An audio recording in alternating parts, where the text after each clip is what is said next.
My name is Sven Affelpe. I'm editor-in-chief of Handelsblatt. I'm the moderator of that two panels we have on the discussion later with Eurogroup President Jérôme Dijsselbloem. So thanks for your brief but thoughtful and optimistic address to the Capital Market Union. And right now we want to start a panel discussion about the single financial market in Europe and the question between vision and ability. Please give a big hand to Professor Jan-Peter Kranen, a big hand and a big applause to John Krein, CEO of Deutsche Bank. And last but not least, a big hand to Elke König, the chair of the SRB board. So.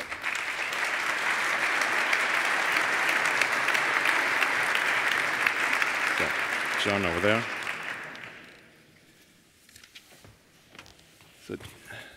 So John, I want to start with you. We just heard that European Commissioner Dombrovskis explained the importance of new initiatives like the single financial market to show European value added.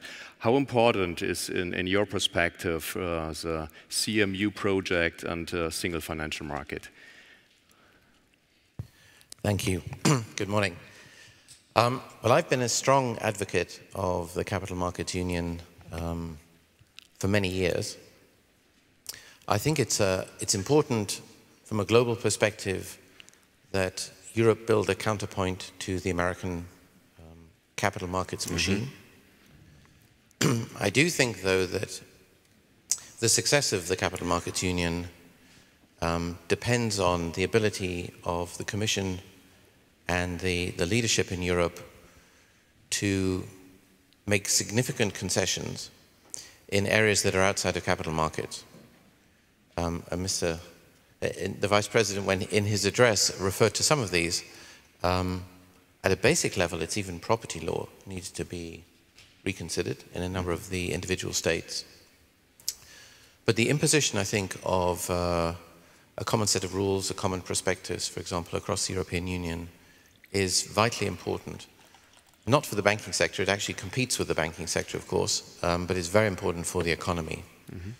And I think if we can boost the usefulness of the capital market in Europe for the benefit, particularly of small and medium-sized businesses, but ultimately of generally the real economy, then we put ourselves on a better footing to be able to compete with the American machine.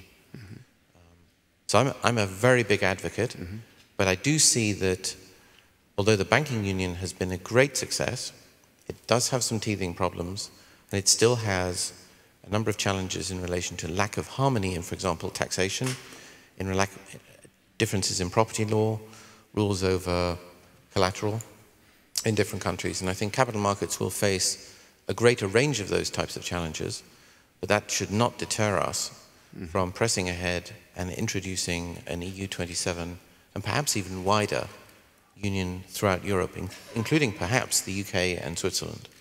But is the EU Commission doing enough and fast enough to establish a single financial market? Well, I don't think we should just rely on the Commission. I think everybody has to put their shoulder to this wheel. I think the banking sector, which will be important, but I also think investment firms, insurance companies, can also help to promote this, and in their discussions with policymakers and policy setters, advocate for it. Yeah, Jan-Peter, where do you see these discrepancies between vision and reality on that project? Well, if we talk about the common market or the internal financial market in Europe, I think there is a big vision, and John Krein talked about it. I think we all share that feeling that this is the way forward where we want to get at. But I think the reality at the moment is more like the opposite. We see renationalization on many accounts. And of course, that is driven by experiences we have made over the last couple of years, mostly driven from the crisis in the banking sector, where we see that solutions are always sought in the end on the national level and not on the international level. And so I think the vision is there, vision is big, we all share it, but to get there, we need a new effort meaning all these nice rules, and the Vice President was speaking about them, are in place. So a lot has been done on the political side, from the European side, on the European Commission level, on the Union level. But what is really missing is, I would say, the last mile of making the implementation be effective. So we have a banking union, if I may speak a second on this, and we know that we want a system, I have always called it like a greenhouse model, where we produce the illusion of a market functioning in the market, in the world of banking, by creating TLAC, by creating a strong layer of capital, both equity and debt, that is really under market condition, while the rest of the balance sheet of the banks is most likely being protected by some sort of implicit state guarantee. But this lower level, equity and bail-in debt, that should be really under market conditions. And I think all our efforts should go in the direction to make this a reality, not just a vision. And we are not there yet. And I think the Vice President mentioned a few, in his remarks, a few points where we are lacking that. But we are close. And the last mile is, as in every marathon, is the hardest, because we have to accept that national politics are not allowed to rule over the European idea. And that is what we currently see. We see national supervisors, national protection ideas emerging.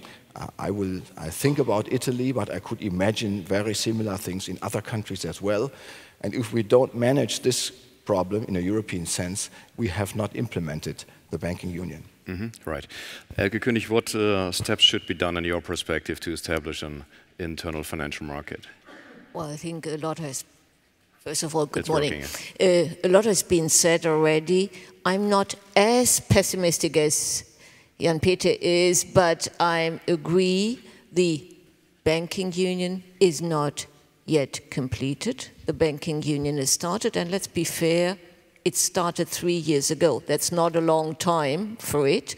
And indeed, there is still kind of a reflex of protect your children in the system, which means there is still a national component in it, but I think the institutions, and here I'm probably more optimistic, the institutions are there to make sure that this is not becoming reality, that we are all aware it is a European endeavor, and we have to play according to the European rules in the banking union.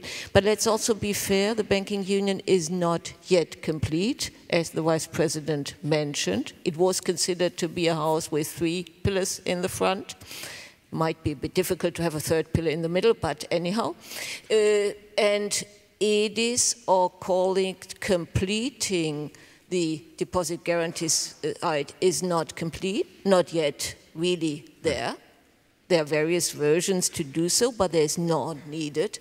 And there's one thing needed, well, I think John called it property law. I would not go that far, considering that I'm rather dealing with the tail end of this. Insolvency law.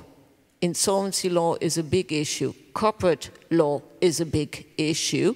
And those are all non-harmonized national laws. And therefore, I would not just look to Brussels, but also say, if you realize there is an issue, and it's an issue that goes far beyond the theoretical concept, it is a very practical issue in discussing value of various assets, well, then start it. And that could be a low-hanging fruit for some national regulators, and it's a topic that the Commission has picked up. Mr. Dombrovskis, what would you like to answer to that?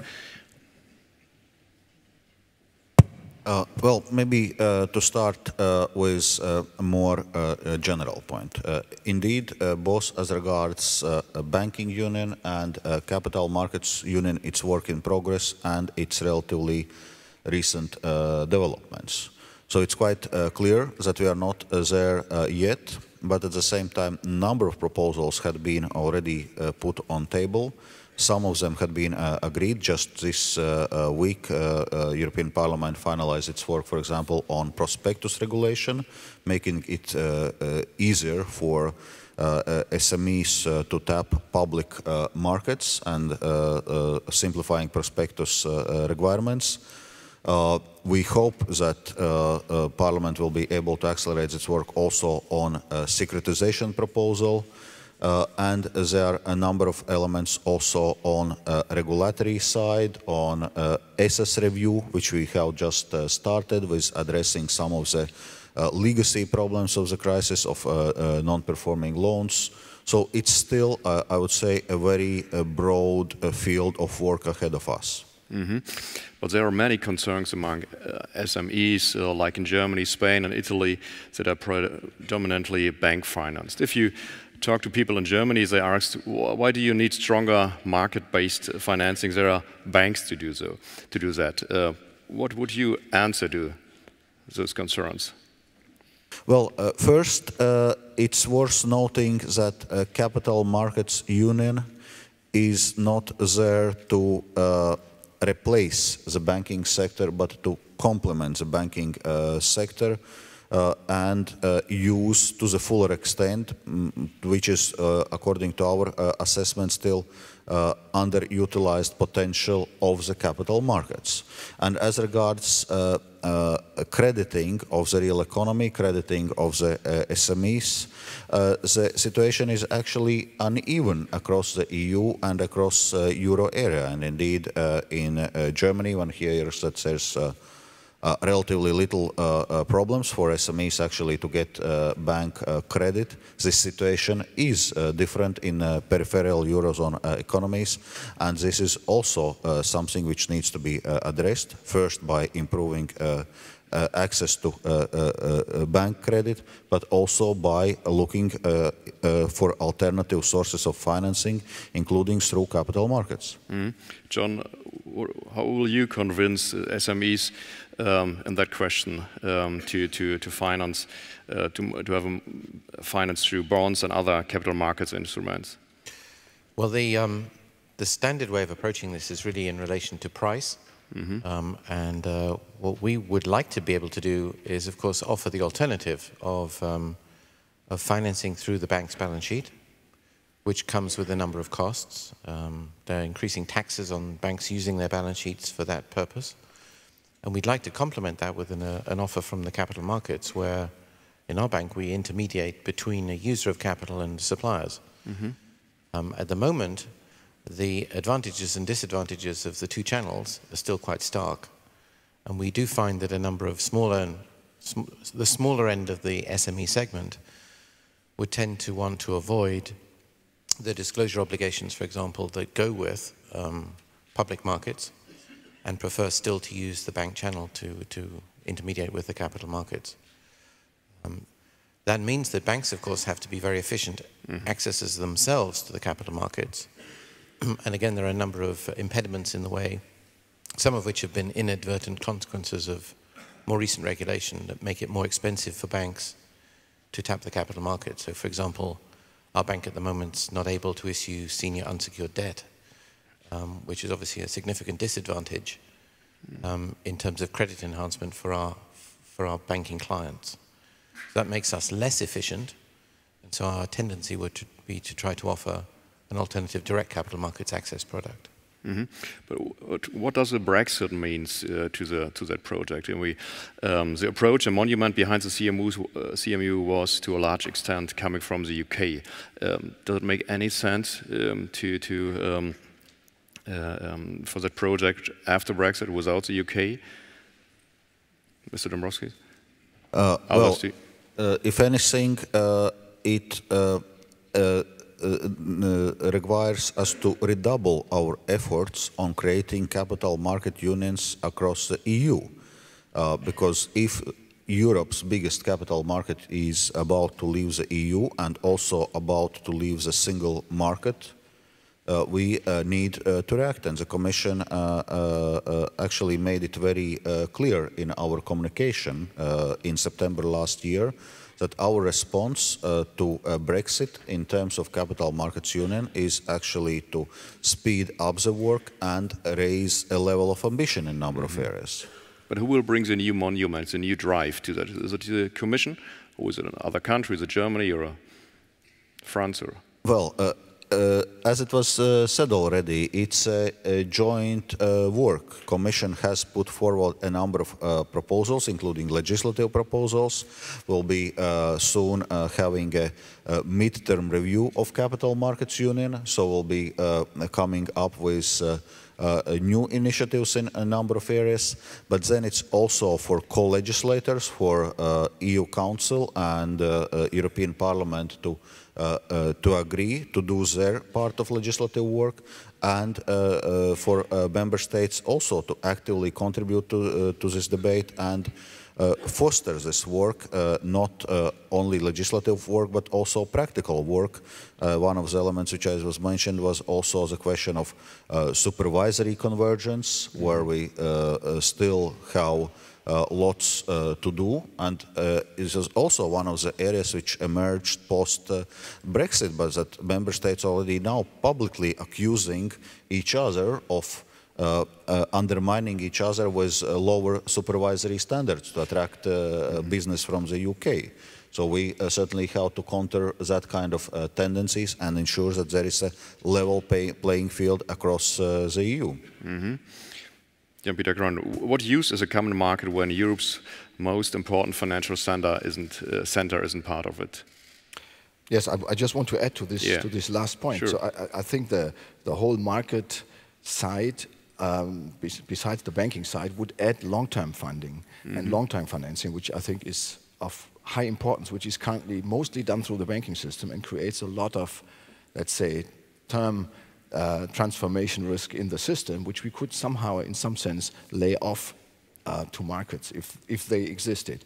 Now, they don't exist to that extent, and I think an important element in making the idea grow that we have a common capital market in Europe would be to have a common supervision. So we have a very strong market formative role seen in the US by the SEC over many decades in working, and we have nothing similar in Europe. We didn't need it actually for a long time because everything was handled via London, and London was efficiently managed, or is efficiently managed. It has its own supervision, which is up to standards, but now somehow the remaining countries have to find their own way, and that would be an opportunity to say, well, we have ESMA, which is a standard setter and tries to harmonize rules, but we have no execution. We have no actual supervision that also enforces, let's say, insider trading rules and prospect rules, etc., in a very uniform way across Europe, and that would be a big opportunity.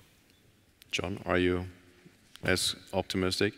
I think we can be optimistic, but there's an awful lot of work to do, and I think what the EU 27 needs to do, I think, is agree on a common purpose, which is to create a single venue for capital markets, and in that single venue have a harmonized set of rules that govern the operation of those markets. And it goes from all of the points that Jan-Peter's just made, but also I think it extends beyond that, because let's not forget that these are not standalone systems. They are hosted. They are hosted generally on American systems. And I've been an advocate, as you may know, for some time of building a European cloud base. I think Europe should spend a lot more money on developing its own technology base on which we can locate these venues. Otherwise, we run the risk of that venue being undermined by the technology on which it's currently sitting. But I think the EU 27 does need a single venue, and we all get behind it, and we all support that, and provide it with a common set of rules and a common set of inputs and outputs in terms of trading venue that we can all use and successfully help develop a capital market that competes with the US one. Ms. König? Well, I think what was said, there's not much to add. The capital markets should always complement the banking markets, and I think it's important to consider, and they could complement in particularly on the longer term end in transforming savings into, well, supply for a capital market or demand this way. But I think I would like to go back a bit to what's more my home turf, the question of what is the diagnosis, why do we have SMEs having trouble to borrow in some, not in all markets. It's definitely a demand question, but it's also a supply question, and the supply question goes back to we need to finalize the work, and we need to be straight on the work of stabilizing or going the last mile of discussion for overcoming the financial crisis. And that also includes, to be very fair, that an NPL topic is not falling off heaven, so you need to address it, but you also need to make sure that you really address the root cause, and that in some markets means still, not even popular in this country, overbanking, inefficiency of banks, or the question of are all banks that are operating in the market viable, and if they're not, what's the next logical step to take? Just to spoil a bit the party. Yeah, you mentioned a lot of problems. But just looking at the high number of non-performing loans in Europe and European banks, how dangerous are European banks in your perspective? I think European banks are by far safer than they have been for a long time. And that is a very general statement. Yes, yeah. But I wanted to make the statement. Okay. There has happened a lot since the financial crisis in quality of capital, in amount of capital, but we have some legacy issues. And when we talk about NPL, let's be fair, this is not a topic for all the banks. This is not a topic for all the countries. It's not a topic for all the banks in a given country. So I think it's a topic that needs to be addressed, foremost by the banks themselves. And there are some simple topics that make up the value of a loan. That's data, and again, so transparency. That is the question of the underlying efficiency of an insolvency system, and I could go on. And there is also a European angle to this. And with that, I'm not talking about a European bad bank. I'm talking about European framework to facilitate, which goes into some of the topics touched on by the Capital Market Union. You need to have kind of a framework to efficiently auction. You need to have ideas and probably a European push, that's by far more for supervisors or for the EBA, to say what is the minimum transparency you need to have on your loan book, and someone to push for that, because it's fairly difficult to sell something if you say, I have something. I can't tell you precisely what I have. So Eurogroup is going to discuss that topic today in Malta. You will join that meeting in a few hours. Mr. Dombrovskis, do we need a European bank? Elke Kunners said no. What is your answer to that? Well, indeed, we're going to have this a discussion on non-performing loans later this week in Malta. And there are a number of elements which we need to look at. First, it's worth noting that it's still primarily the competence of the member states to deal with the issue of non-performing loans, and it is situation is very uneven across the EU, from a very low level of non-performing loans in countries like Germany to very high levels in countries like Greece or Cyprus. Italy. So what we are looking at is a number of work avenues, including setting up some kind of a blueprint for national asset management companies or national bad banks. Clearly, we can provide some guidance to the member states how to do this in line with the EU rules. It's also on facilitating secondary markets of non-performing loans. And this includes also streamlining harmonization of information requirements. And it also concerns, which I was mentioning in my introductory remarks, the work on national insolvency law, loan enforcement frameworks, because also the efficiency of national insolvency and loan enforcement differs dramatically across the EU. So we are benchmarking it, looking what is working, what is not, and it will be also part of our European semester exercise when we'll be issuing recommendations to the countries how to address this.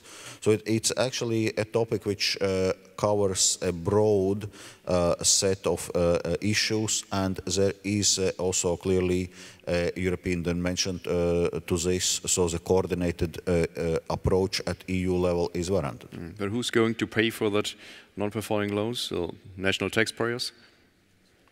Well, when we are talking about setting up asset management companies, this has to be done within EU rules, which also includes state aid rules.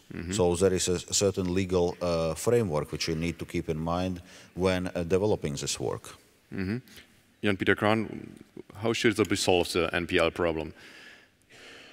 There is no very so easy answer, but it's in line with what I said earlier. We have to be effective in implementing the rules that we have given ourselves. And we are now at that moment. When we talk about NPL, that's exactly the moment where it hurts, where the new rules start to hurt. You see, this is a bank that has these NPLs, which in other words means it's in the current way it's operating, it's not solvent anymore. Because if you take full account of the NPLs, you would wipe out your equity. So the bank is basically finished. So let it go. And that's I think I would say the command of the day is if a bank has these NPL problems severely, it should go out of business and it should leave the market. And the point is, and that's the elephant in the room, that national politics are not willing to accept that. They are willing to accept that for other countries, but not for themselves. And it's not easy to go beyond the sovereignty problem that is still the problem of the European Union, that we have national sovereignty, but we want a European set of rules to be applied. And this is this dilemma, I would say, in which we find ourselves at the moment. And the only thing we can do from outside is to insist on fulfilling these rules. And then we can have exit from the banking industry. We need exit not only in Italy, we need it probably quite as much in other countries, also in this country. There has to be exit. And if we are allowing exit to happen in this country, this would be the best role model for other countries in the south. So Germany can play a role in this whole story by showing that a weak bank, and there are weak banks, we all know what weak banks exist in this country, let them go. And show to other countries that we are not driven by these political concerns. John, having that huge number of non-performing loans in Europe, do you feel a new European banking crisis? Is there mistrust between the banks? I think within the banking sector there doesn't feel as though there is a crisis. I think on average something like just over 10% of European loans are non-performing. 1 trillion, about. Which sounds like a lot. In the context of the banking sector, obviously it's not quite that much. And I still think that the NPL problem, to some extent, is a little overblown. I think the banking sector could do more to recycle some of the bad debts. The issues tend to be outside of the banking sector per se. So the bad debt arises because it takes a long time to enforce collateral, for example. And it's less recognition of the fact that payments are not coming in. That's relatively easy to determine. The question is the value of collateral. And that's where the overvaluation of some of these assets has its roots. But I think, particularly with a more developed capital market, we can develop a recycling process within Europe which leads to a healthy environment. Now, I still do think that a couple of markets in Europe are visibly overbanked. And this is clearly one of them. I don't think that's a controversial statement in terms of number of banks. And there are other challenges the banking sector has. I mean, banks tend not to go bust from NPLs because solvency generally is not a driver of insolvency in banking. Banks generally can raise capital again. A number of banks, and I guess even my own, has shown that you can raise capital a number of times to cope with solvency issues. Mm-hmm. The difficulties banks have are in liquidity and then in operational leverage. From liquidity, banks disappear very quickly. From operational leverage, excessive operational leverage, they die very slowly, and the recycling there used to be the M&A process. So banks got overextended in terms of their cost base, and they were allowed to merge. And it's that latter recycling element that's not available at the moment, where banks are having to invest in improvement, and the barriers to entry are being raised all the time, not so much from regulation, also from law enforcement. A lot of our G&A expenses now is unremunerated on law enforcement, and that raises the barrier to successful entry into the banking sector. And the only way to accommodate that is either to get very, very modern technology and/or for more consolidation in banking. Mm-hmm. That goes before cross-border consolidation. Mm-hmm. At the moment, cross-border consolidation hasn't really taken place. There may be common ownership of banks in different countries, but there's been very little consolidation of banking entities across border. But I'm not so pessimistic about the ability of the banking sector itself, with the right willingness, to recycle some of its issues. And as I say, of all the challenges the banking sector faces, NPLs are a very traditional issue. They're not that difficult, but where they're more difficult, it's because of property law, enforcement law, insolvency law. And there, greater harmonization in Europe would help. Mm-hmm. Skinner, you want to add something?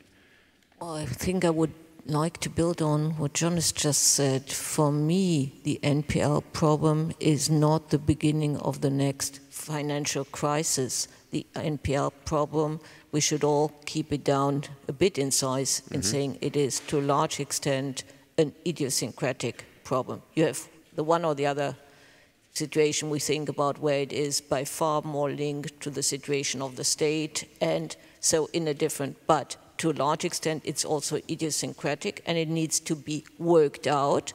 And honestly, well, NPLs have a value. It might not be the value with which they stand in the balance sheet, but then you still need to acknowledge and at some point to ask yourself, are they just a function of a non-viable business model? Well, then you have to take a different decision as to say it is just a historic issue that you need to work out, but there is a functioning overall business model behind. Mm-hmm. But one question, more question to the cross-border consolidation John already mentioned. Should and will be there more cross-border consolidation, more pan-European banks in the future? I think we've started to talk about more cross-border consolidation, if I'm not mistaken, in 2013-14, when we said the AQR will trigger that. For me, this is a long way to go. And when we talk about mergers for the time being, I'm always feeling, some of you have heard that we're talking about two ugly ducks in the belief to get a swan. That normally doesn't work.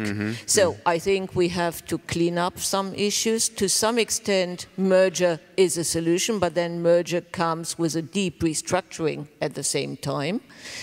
And probably cross-border consolidation is a next step, but I'm not seeing it as the imminent solution. Mr. Dombrowski and Peter Grant. Well, to come to this question of non-performing loans. And cross-border. Yeah, I'll come also to this, but I wanted to react. One point I wanted to raise. Certainly we are not talking about a new crisis here. We are talking about the legacy of the previous crisis. And indeed, there are some estimates that with this amount of non-performing loans which we have, it's like €1 trillion, it would take another decade to work them out in current speed. And given the fact that NPLs are acting as a drag of bank lending and therefore drag on growth, well, we cannot afford to wait another decade. That's why we're looking how we can accelerate this process. Then, on the question of cross-border integration, indeed, this was one of the negative consequences of the crisis, that we saw some kind of renationalization of the banking and financial sectors. That's the first things they were cutting were cross-border activities. And so if we want to talk about a truly European market, of course we need to facilitate this cross-border activity, cross-border investment, cross-border provision of the services, but also on another hand we need to enable consumers, be it companies or individuals, also to shop around Europe and to be able to choose different products in from different banks or other financial services providers in Europe. And that's the core idea behind our retail financial services action plan, which we had recently put forward.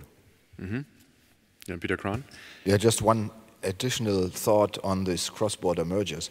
If we would have, let's say, a limited number of pan-European banks, that would solve quite a number of problems. We also would have this separation and disconnects between national banking problems and crises and state solvency issues would also disappear. So that would be a great step forward if we would have European banks. But we don't have them, and I said earlier already, the tendency is rather to have less of them than more.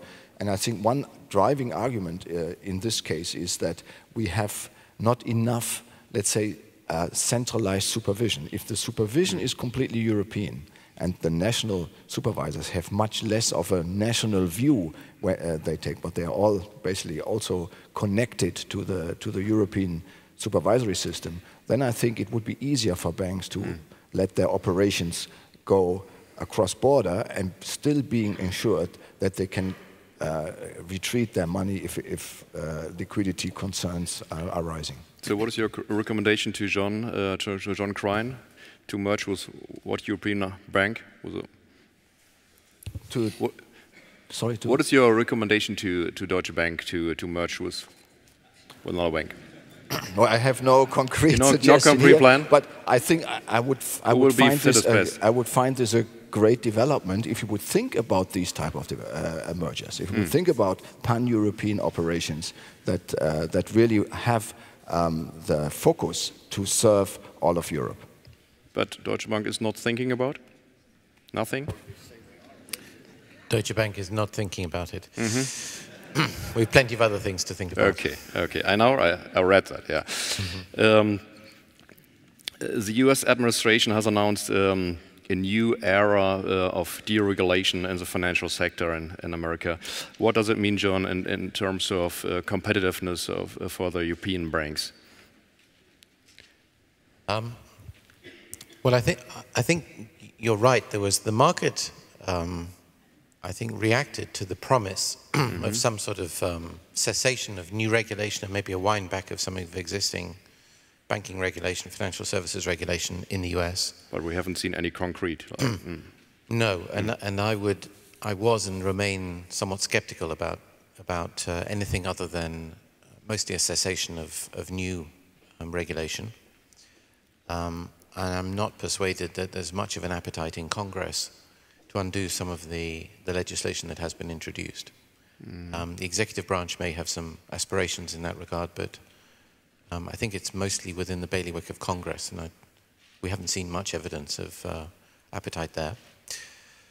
I think the markets are also responding positively to other factors, lower taxation rates potentially in the US, which would, certainly in our case, have a direct impact on us, and general stimulus, investment in infrastructure, fiscal reform generally, I think is providing impetus behind the markets. And I do think there is some sense that there will be a more benign environment for US banks. And that remains, as I said, it remains to be seen. But the sentiment is generally quite positive there. And so recently, having raised capital, including in the US, we found very positive sentiment in the US, muted much more in Europe. And that has a positive feedback loop to some extent. People feel positive, so they invest, and the act of their investing leads to positive outcomes. So I think there is a discrepancy at the moment between sentiment, either side of the Atlantic, although it's pulling up sentiment here, and I think some of the early signs of PMI indices and so forth in Europe are raising that. I think there's also the possibility that the dollar curve, the interest rate curve for the dollar, will to some extent pull up the euro curve a bit. So that helps. It's helping the banking sector, but it's helping generally. And so there is a positive air, but I don't think there's much concrete yet that's been proposed or is in sight of being proposed. And I think we won't see anything at all until the latter half of this year, when the appropriate appointments are made, people are caught up to speed, and then maybe make some proposals. But that's not to dampen the positive sentiment, which I think is good for all of us. But if it comes to a deregulation in the US, what does it mean for Europe, and how should be the answer to that? Do we need less or better banking regulation in Europe? Well, I think it's always possible for there to be better. It's possible for there to be better. I mean, the general thrust of banks being better capitalized was a good one. There was the introduction of a lot of rules which are Me Too rules, so we've copied some of the things the Americans have done.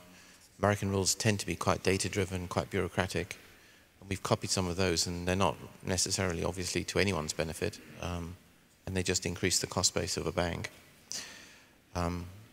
But generally, banks being better run, better capitalized, and a bit more liquid is a good thing.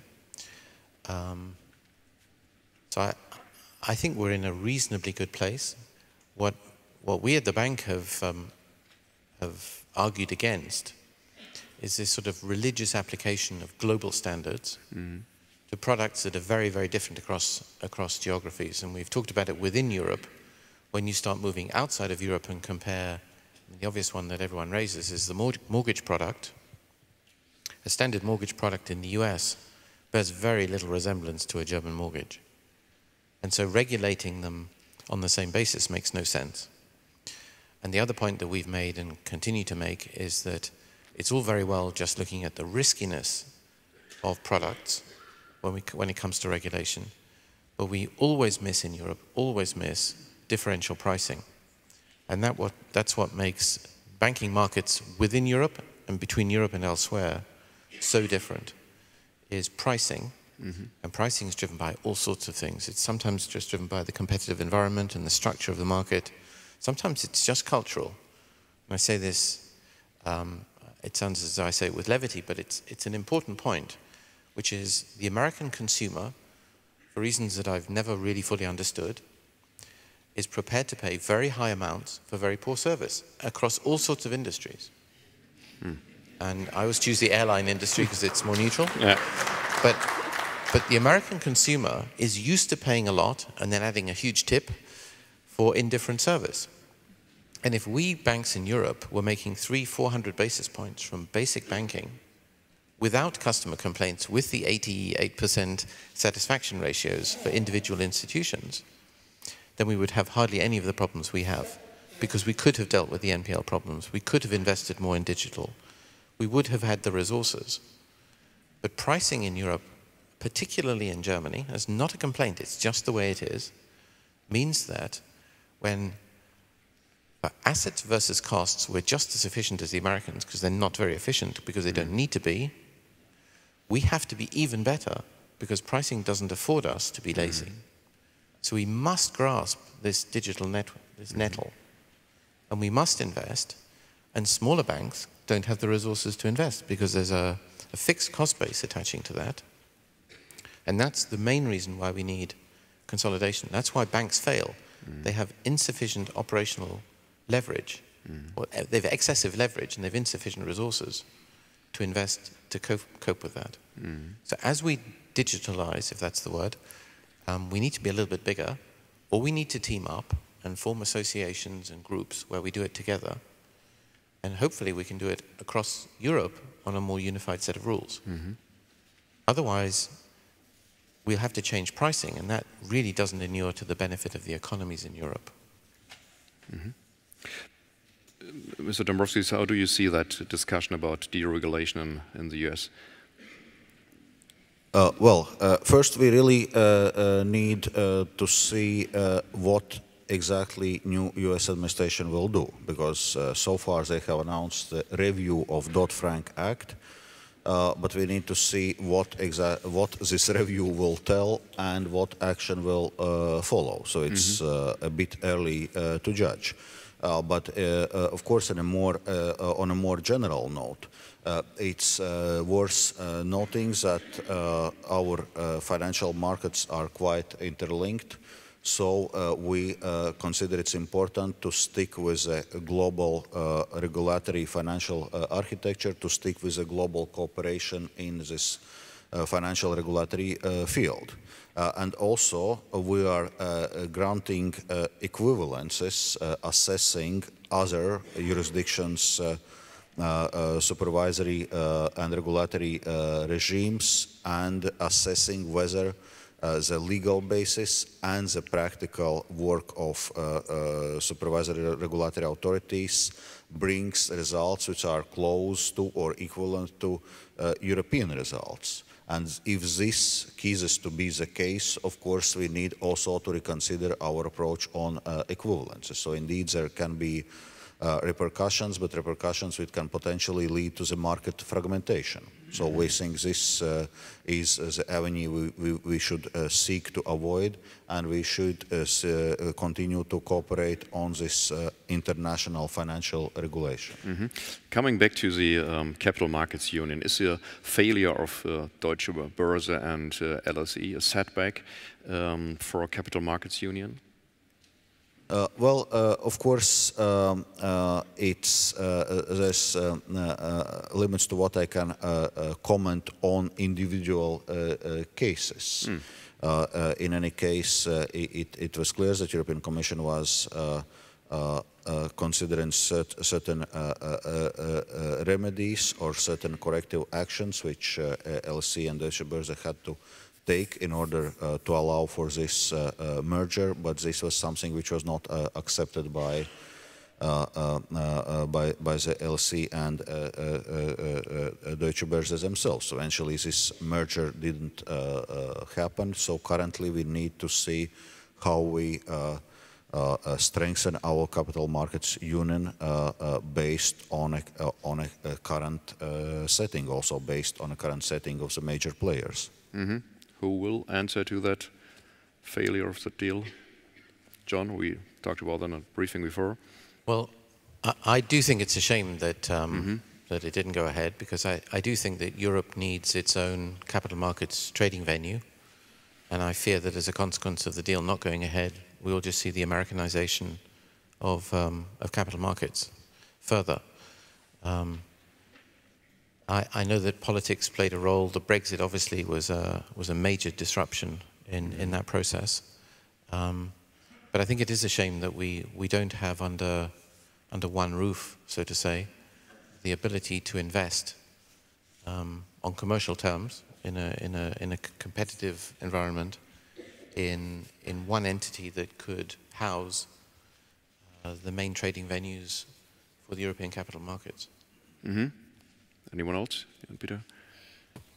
Yes, I want to add, besides the trading venue, it's the rest of the market infrastructure, which is particularly clearing, and even most importantly, I would say the CCP future, which is probably the most important part of the future of European exchanges. Exchanges, trading venues is more or less becoming small business. Big business is CCP and clearing, and I think they couldn't agree. That was in my interpretation on a certain way where they could domicile this CCP system, and I think it should have been domiciled within the European the euro area, actually, so that it can have backing from the European Central Bank, and is also supervised from a mix of those countries that, if a CCP would fail, would also have to take the tap, right? And that is, I think, an important legitimacy issue that goes along with CCPs. And now that the deal has not surfaced, I think we should think about such a solution for the Eurozone. Mm-hmm. Well, I think I don't take a position in whether it was a shame or a missed opportunity or perhaps just to happen. For me, what is important is to consider that financial market infrastructure, in particular CCPs, have to be a safe machinery, and basically they're a computer or a cloud, and have to run. And if something fails in the system, which hopefully is always entirely the extreme tail event, well, then you need to have an adequate solution, which means you need good supervision, and you need to have a kind of a, call it plan B, in resolution, so that you're not getting into an endless loop, because that would immediately harm minimum the clearing members of these institutions, which then actually means that you need to really consider, and there I think just to mention the Commission proposal on recovery and resolution of CCPs, how you deal with this extreme tail event, not to have once more a public or private enterprise in life and a very public problem if something goes wrong. Okay, thank you very much for that interesting discussion. Unfortunately, we have to stop that discussion at this point, because Ms. König and Mr. Dombrovskis have to catch the flight to the Eurogroup to Malta. Thank you for being here, and wir machen jetzt mit der Kaffeepause weiter, sehen uns um 20 vor 12.